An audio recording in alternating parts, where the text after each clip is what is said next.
Veronica EQ here for you, and I just wanted to go into to try to, in an effort to keep the videos a little shorter sometimes, why and how I was called to become a QHHT practitioner. So for the longest time, I was actually really against hypnotherapy because I would have to fix a lot of what hypnotherapists would mess up. Simplest example was a woman who was trying to lose weight. She went to a hypnotherapist.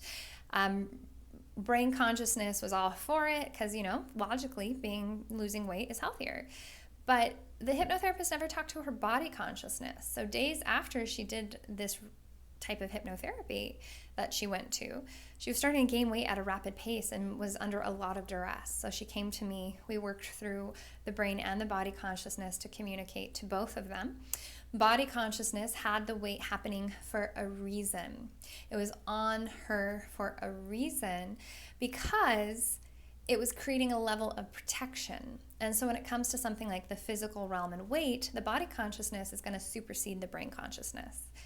So until we were able to get those in sync, she was gaining weight. But once we did that, the weight started coming off, and quickly, because she recognized where she needed to be responsible for her own emotional well-being and not put that pressure on her body. So again, for a long time, I was against hypnotherapy.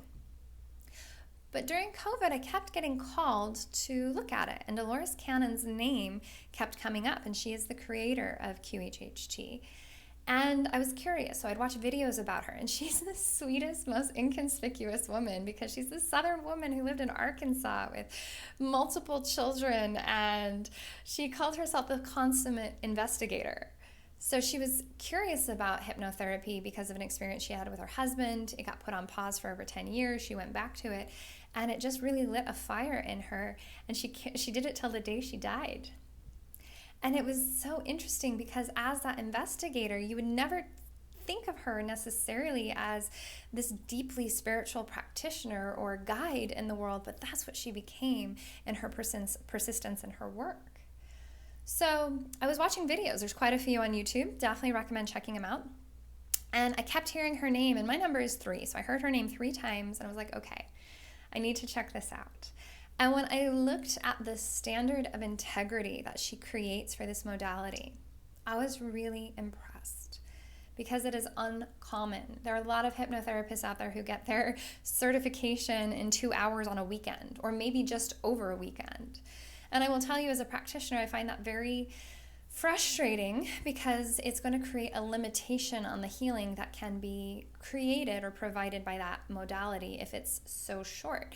Because with QHHT, we're getting you into the deepest possible levels of trance that are available to you. And honestly, trance is super easy. I mean, fortunately or unfortunately, we do it all the time.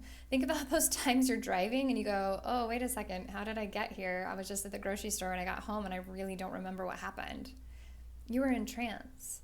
So trance itself is easy, but getting you into those deeper states takes a little bit more technique, a little bit more awareness, and a little bit more practice.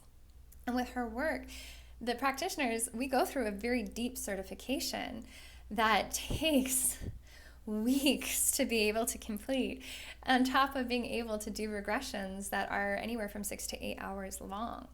So this is an investment of hundreds of hours on a practitioner's part to be able to serve you to the highest and best good and get you into those deep levels that really create that space for profound healing.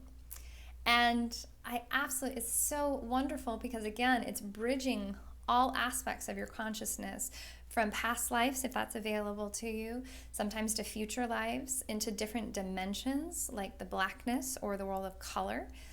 But this modality will then also open the door to your higher self to be able to have conversation and create the space for getting that and receiving that information, or again, creating that space for profound transformation and healing. And one of the stories that comes to mind that I absolutely love was a woman who messaged me 6 months after our regression, and she had deep-seated anger issues against her father. She had a pretty traumatizing childhood and really traumatizing interactions with him.